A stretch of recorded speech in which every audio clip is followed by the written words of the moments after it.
Okay guys, today we're going to run a few different experiments with sheep wool because we've been talking about animal fibers, what we can do with them, where do we get them, why do we bother to use these animals for these sorts of things. So we went through last week on Friday and sheared a bunch of sheep at the Ag Center. And so this is actually the result. So if you haven't sheared sheep at the Ag Center yet, hold on, your time is coming, hopefully.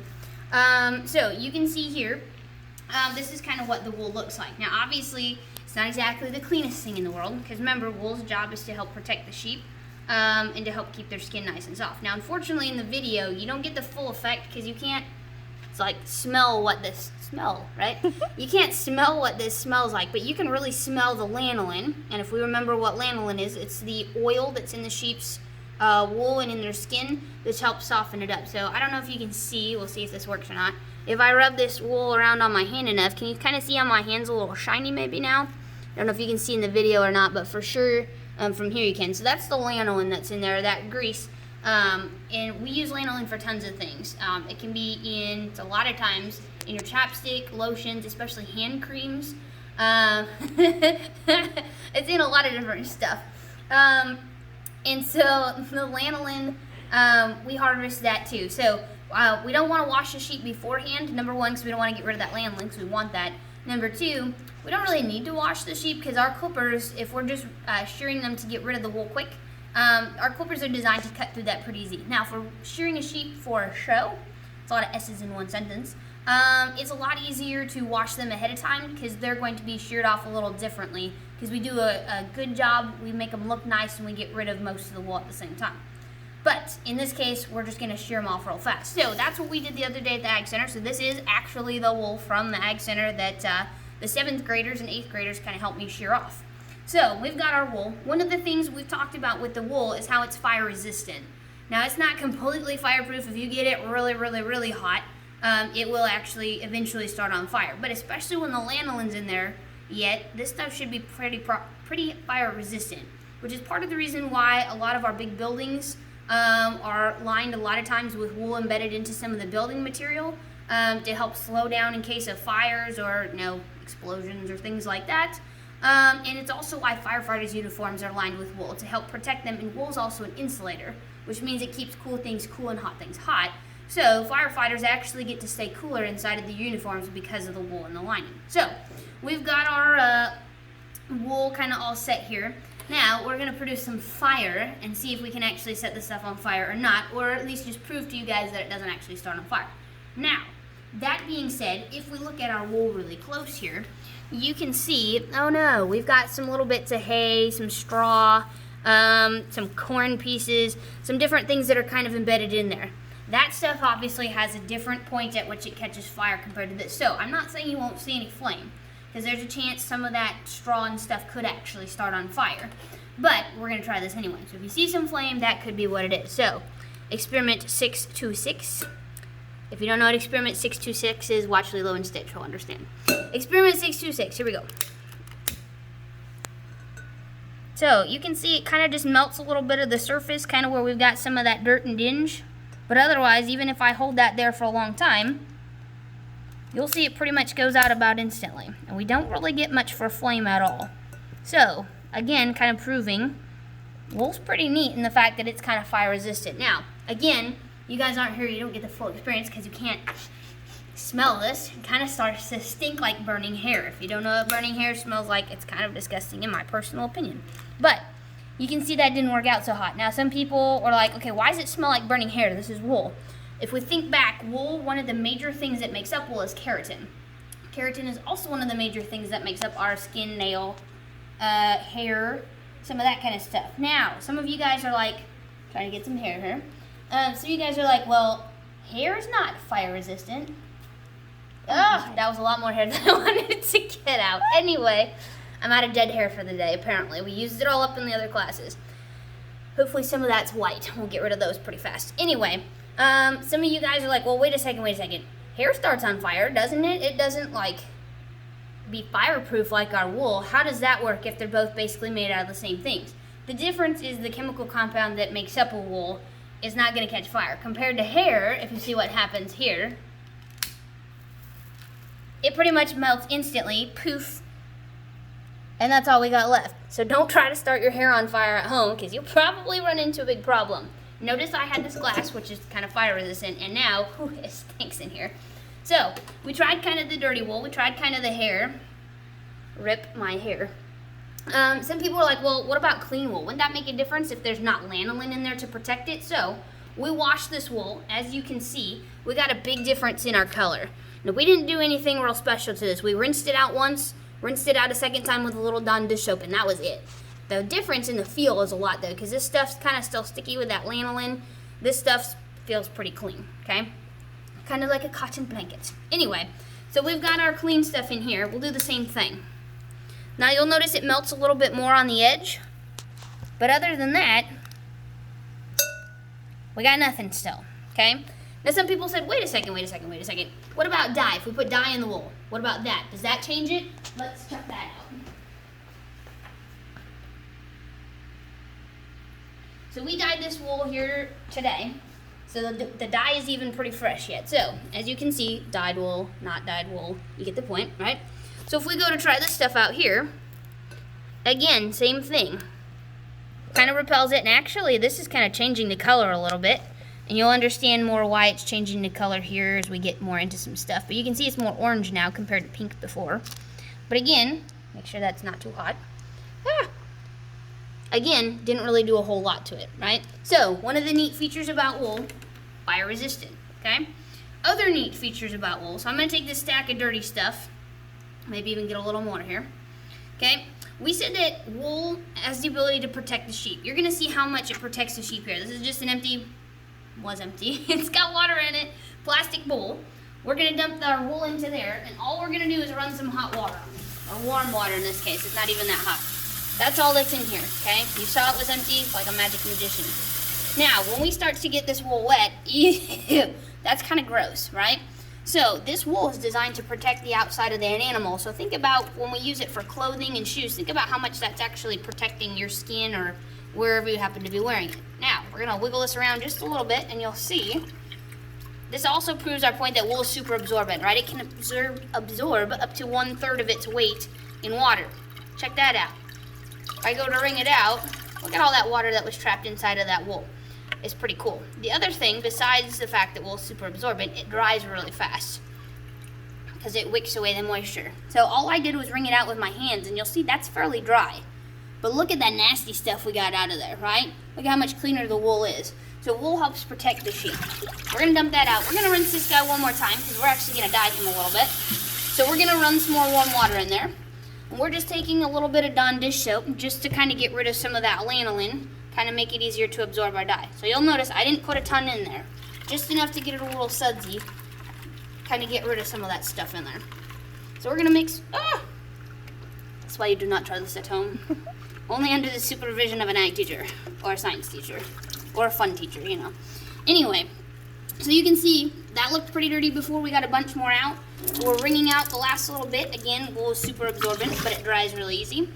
We're just gonna rinse out the last little bit so our water kind of runs clean.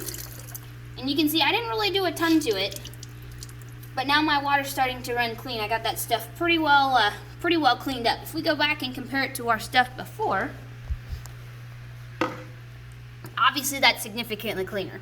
Now, it's not going to be 100% clean, obviously. We still got little, what we call vegetable matter in there, which is basically like leftover bits of hay and straw from when the sheep are laying down and from when they're eating that we've kind of got left in there.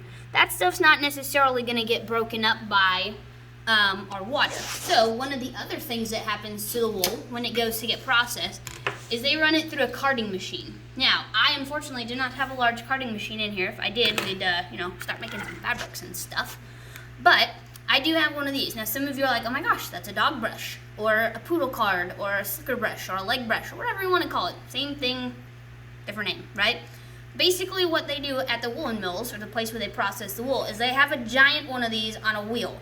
So it's got all these little metal spiky things on the wheel, and it just runs around in a circle. And then they've got another one on top of it. So basically what it's doing, I'm going to get rid of this, not use so much. Basically what it's doing is it's dragging it through these teeth. And as it's dragging it through these teeth, what it's doing is it's straightening out the fibers. Because remember we said wool under a microscope is pretty crazy. Not only does it look like it's got a bunch of little scales on it, but it also looks like it's got a bunch of little fish hooks on it. And that's what helps the wool stick together and create some of the strength that it's got. So if we start to rub this together, it would take us a long time to get this kind of straightened out the way we want it to. But as we're doing this, you'll also notice all the little vegetable matter is kind of coming out onto my table, which I'll have to now spray again. But it's also helping to kind of straighten this out. So you can see the difference in our fiber when we've got the links kind of peeled apart here compared to what they look like in a tangled mess here. So this is actually going to be a lot easier to start to work with now. Now to kind of show you what would happen if we were going to try to make this into an actual like yarn product, basically what they're doing is they're using the elasticity, because wool is also elastic, crazy enough, in the wool kind of in our favor. And we're using those, the strength of the wool and the fact that it can kind of stick together here to start winding this to create yarn. Now we would have to wind this very tight for quite a while in order for that to work. But you can see kind of what this starts to look like as we start to wind it up like this. So now it's starting to look a little bit more like our yarn, right? So we're kind of pulling and stretching, pulling and twisting, pulling and stretching, pulling and twisting all at the same time. Now, we also said wool's pretty crazy because the fiber strength is unreal, right? We said that pound for pound, one little fiber of wool, I don't even know if you can see that. I don't even get one out of there because it's so elastic. One itty bitty little fiber of wool is actually stronger than one itty bitty little fiber of steel. The difference is steel will usually stack up on top of itself, right? Wool, we typically don't stack that thick. But you can see here, one little strand of wool, I can break apart pretty easily. When I start to wind them together, it takes a lot more force behind it to actually get it to break. So wool, not only is it incredibly flexible and incredibly usable, it's actually incredibly strong. So that's kind of one of the things that they do to kind of carve this out a little bit here. And make it a little easier to work with. So we're going to take our slightly carded material. Again, I didn't do a great job with that for the sake of time. We're going to take our slightly carded wool. We're going to throw this in a bowl because we're going to look at how wool actually absorbs color, which is another really great feature of it. We can dye it real easy. So we're going to go over here, or as Mr. Rogers would do. Right? So we're going to come over here and check this out a little bit. Now, we've dyed wool in several different classes, so as you can see kind of what our results look like. Wool has the ability to absorb color pretty cool. And we didn't really do anything special to this to grab any color. We're actually going to walk you through the process. Now, you can see this whole board behind us. What I did, this was actually a 3rd grade science fair project that I did. Thanks, Mom. But what we did is I wanted to see how well wool absorbed color. So what we did is we went all the way back to the beginning. We watched them shear the sheep. We went to the woolen mill to get a tour and to figure out what do they actually do to process it. So we actually got to help wash it. Here's the big carding machine, if we can kind of maybe zoom in on that. That's what the big carding machine actually looks like to get the wool ran through there. So when it comes out of there, when it's washed, I don't know if we can see from the glare, it kind of looks like this. So as you can see, the fiber is a lot smoother compared to when I just washed the wool, right? Or when we bleached it and washed it and tried to get it cleaned up. So obviously our teeth in our big carding machine are gonna do a lot better job. So we went through and kind of saw the basics of how do they process it, and then I went through and experimented to see, okay, what kinds of things can we actually use to dye wool? Because if you go back in history or if you go to other cultures, they might not have all these fancy dyes you can just, walk to the store and grab. So what could we use from nature to actually dye this stuff? So we experimented with apples, cabbage, grapes, beet juice. This is actually coffee. Onions. Never would have guessed onions would dye something that dark a color. Blueberries, cranberries, and spinach. And obviously, you can see by my face, spinach was not my favorite topic to work with there. But we made it work. Don't look too long. Anyway. So we kind of experimented with some different things that we could find in nature. For our purposes, for quick dyeing here today, we're actually just going to use food coloring, so you guys can see how fast the wool grabs the dye. So we're going to use the paste because I like the paste better than the drops because I think it actually works a little bit better. What color should we do? Blue. Blue? Okay. So we're going to try some blue. We've got lots of options here. Here's our blue coloring. You can see our paste. This stuff can kind of stain your hands a little bit, so I'm going to use a toothpick to get this in here. And what I'm going to do is put a little bit of blue coloring right in the middle of my dye. Don't really need a ton of it. I'm going to throw that in that bowl so I don't have to touch it. Oh! I'll clean that up later because I goobered, which is why my hands are colorful. So we've got our coloring in there, right? Now, one of the things that we do, and some of you that have dyed Easter eggs are kind of familiar with this, you'll notice I got a little container of vinegar, big container of vinegar sitting here, right? Vinegar helps to set color, okay? It's very acidic, and the acidity, that was my Minnesotan coming through. The acidity in here helps to actually set the color into the wool. So that's why you'd actually use vinegar to help make your color more vibrant in your Easter eggs, is because of the acidity and how it reacts to the chemical compound of the egg. Same thing in wool. If you actually take a little bit of vinegar and throw it in with your laundry, it can actually help brighten your colors in your laundry because of its reaction with the dye in your cloth. That doesn't mean you need to go dump a whole bottle of vinegar in your mom's clothes and be like, look, Mom, you're so bright today. If you do that, you did not get that idea from me. Anyway, we're gonna grab a little spoon to kind of mix this around a little bit. So we've got our color. We're gonna put a little vinegar in here just to kind of help set our color. And then to help get this mixed around, we're actually gonna get a little bit of warm water, because otherwise this is gonna take me 900 years to stir. But as you can see, my color's already starting to come through here.